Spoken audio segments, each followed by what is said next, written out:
Assalamualaikum warahmatullahi wabarakatuh.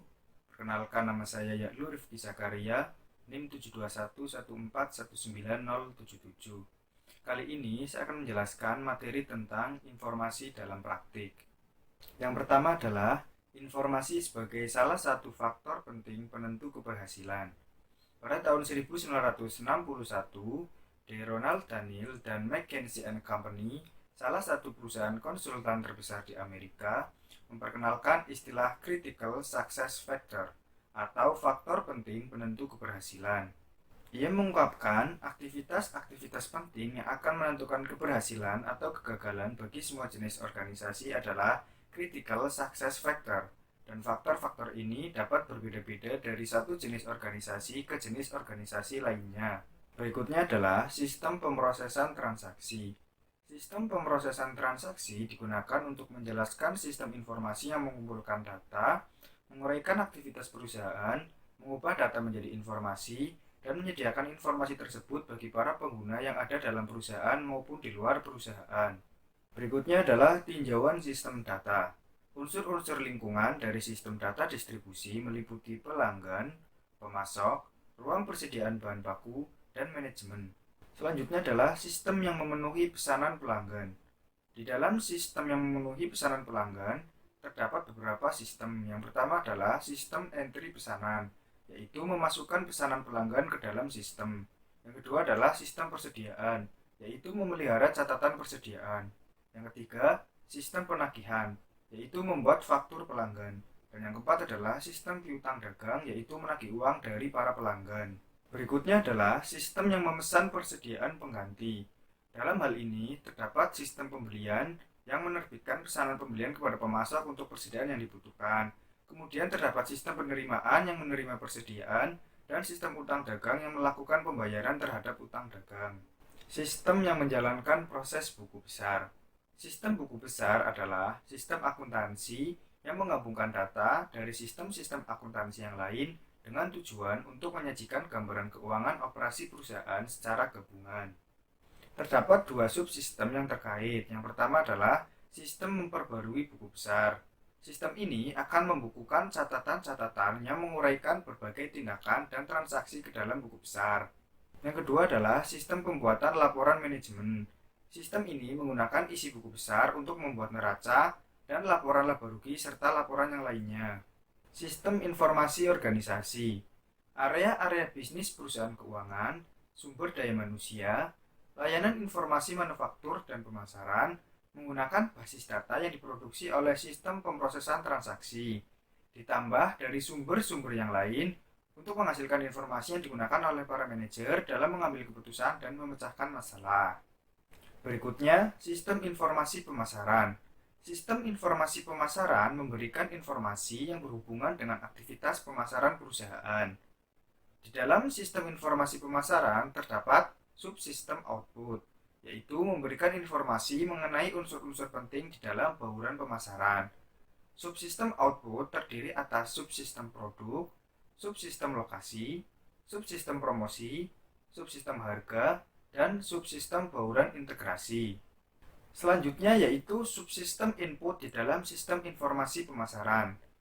Subsistem input terdiri atas sistem pemrosesan transaksi, subsistem riset pemasaran, dan subsistem intelijensi pemasaran. Sistem informasi sumber daya manusia. Sistem informasi sumber daya manusia memberikan informasi kepada manajer perusahaan yang berkaitan dengan sumber daya manusia perusahaan. Berikutnya, sistem informasi manufaktur. Sistem informasi manufaktur memberikan informasi kepada seluruh manajer perusahaan yang berkaitan dengan aktivitas keuangan operasi manufaktur perusahaan. Selanjutnya, sistem informasi keuangan. Sistem informasi keuangan memberikan informasi kepada seluruh manajer perusahaan yang berkaitan dengan aktivitas keuangan perusahaan. Berikutnya, sistem informasi eksekutif.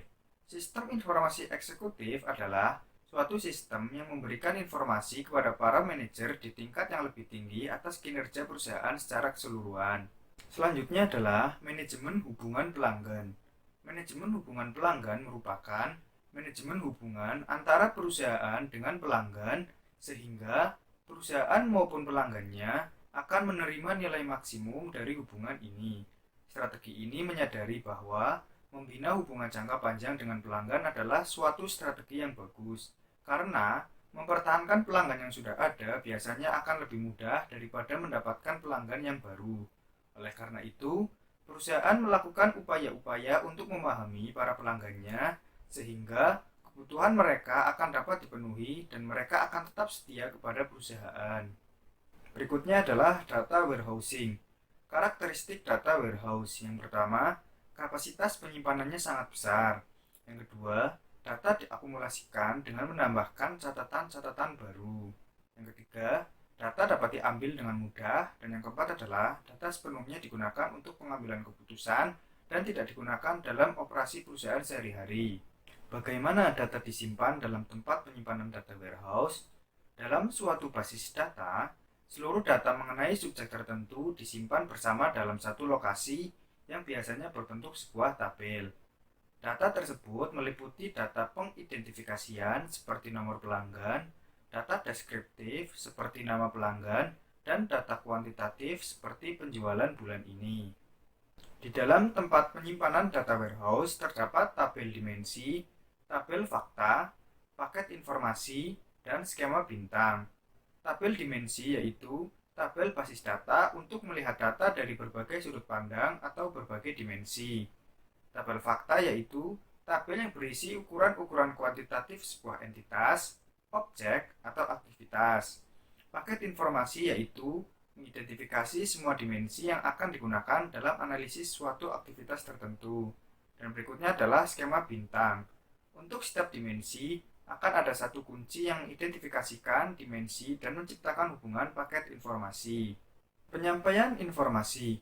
Unsur terakhir dalam sistem data warehousing adalah sistem penyampaian informasi yang mendapatkan data dari tempat penyimpanan data, mengubahnya menjadi informasi, dan menjadikan informasi tersebut tersedia bagi para pengguna. Selanjutnya adalah Online Analytical Processing atau OLAP. OLAP merupakan segala jenis piranti lunak dapat digunakan untuk menarik data dari tempat penyimpanan data dan mengubahnya menjadi informasi. Pembuat laporan, paket query basis data, dan model-model matematis semuanya dapat digunakan. Terdapat dua pendekatan untuk OLAP. Yang pertama adalah ROLAP. ROLAP menggunakan suatu sistem manajemen basis data relasional standar. Dan yang kedua adalah MOLAP, yaitu menggunakan suatu sistem manajemen basis data khusus multidimensional. Berikutnya adalah data mining. Data mining merupakan proses menemukan hubungan dalam data yang tidak diketahui oleh pengguna. Data mining membantu pengguna dengan menemukan hubungan dan menyajikan dengan cara yang dapat dipahami, sehingga hubungan tersebut dapat menjadi dasar pengambilan keputusan. Terdapat dua cara dasar dalam melakukan data mining. Yang pertama adalah verifikasi hipotesis. Para manajer mengidentifikasi karakteristik-karakteristik yang dimiliki oleh sasaran pemasaran perusahaan. Dan yang kedua adalah penemuan pengetahuan. Sistem data warehousing menganalisis tempat penyimpanan data warehouse, mencari kelompok-kelompok dengan karakteristik yang sama. Selanjutnya adalah menempatkan data warehousing dalam perspektif. Kebutuhan akan data warehousing selalu ada sejak dulu. Namun, teknologi informasi yang dibutuhkan untuk mendukungnya baru tersedia dan terjangkau belakangan ini. Ketika teknologi mampu mengejar permintaan, beberapa pencapaian yang dramatis pun berhasil dilakukan, seperti cara baru penyimpanan data dalam paket-paket informasi yang memungkinkan dilakukannya analisis data dengan cara yang praktis tak terbatas, serta memungkinkan diambilnya data dengan cepat. Sekian dari saya, terima kasih. Assalamualaikum warahmatullahi wabarakatuh.